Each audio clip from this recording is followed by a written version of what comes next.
Bonjour à tous. En continuité de ce qu'on a traité la dernière fois, l'article 123 du traité de Lisbonne qui oblige les États à emprunter aux banques privées, eh bien on va continuer de parler des banques parce qu'on ne comprend pas bien pourquoi ces banques ont un tel pouvoir, un tel monopole sur l'argent. Donc nous sommes en 1984, dont le gouvernement de François Mitterrand, qui a probablement besoin d'argent, autorise la privatisation du capital social des banques. Et il décide, je ne sais pas sur quel conseil, de libérer les capitaux, la libre circulation des capitaux. Alors ça veut dire quoi? Ça veut dire que les banquiers qui étaient sous tutelle de l'État, avant cela au moins pour beaucoup, notamment les plus grandes, d'un coup deviennent des banques privées. L'État bien sûr se retire, d'accord, récupère de l'argent et puis autorise tous les membres privés eh bien, à devenir actionnaires de ces banques. Mais ça donne surtout aux banques un pouvoir et un monopole extraordinaire et surtout la libéralisation des taux d'intérêt. Elle lui donne aussi le pouvoir et le monopole de la création de monnaie. Pourquoi? Parce que la création de monnaie se crée par le crédit. Donc à partir du moment où les banques ont la maîtrise du crédit, elles ont la maîtrise de la création de monnaie. D'accord? Ça veut dire que 90% de la création de monnaie, dont l'augmentation de richesse, est maîtrisée par les banques. L'État ne peut plus agir sur ses propres investissements. Alors qu'est-ce qui se passe?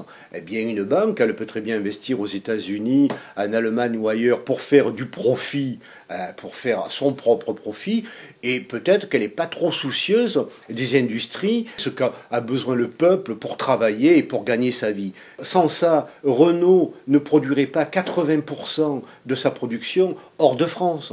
D'accord? Mais maintenant, il le peut. Et puis les banquiers, quand ils financent Renault, qu'ils le financent en Chine ou en France, pour eux, il n'y a pas de frontières.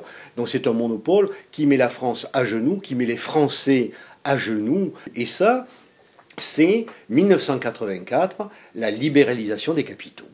Voilà. Et ce monopole-là, eh bien, il est maintenu, rappelez-vous, on retrouve, quand on fait cette étude, on retrouve l'article 123. Les États délèguent comme monopole la création de la monnaie au secteur bancaire. Donc vous imaginez un monopole pareil confié à des banques qui n'en ont rien à faire de l'industrie parce qu'eux, ils peuvent créer leur richesse personnelle dans le monde entier, dont ils n'ont pas de frontières. Donc ça, il faut absolument reprendre la main là-dessus. Max Blanc, notre candidat, pourrait très bien le faire, abroger l'article 123, reprendre la main sur la création des monnaies, bien sûr qu'il pourrait le faire. Et d'ailleurs, on ne comprend pas pourquoi ce n'est pas débattu aujourd'hui. Mais si jamais sa candidature ne va pas jusqu'au bout, soyez vigilants, veillez à ce que les candidats pour lesquels vous allez voter eh bien, se positionnent de façon très précise sur ces points-là, qu'ils abrogent l'article 123 du traité de Lisbonne, impératif, et qu'ils reprennent la main sur la création des monnaies. C'est impératif, je vous demande surtout d'être vigilants à ce niveau-là. Poussez vos politiques, posez-leur la question pour qu'ils aient une position très tranchée là-dessus et sûre. Notre avenir en dépend.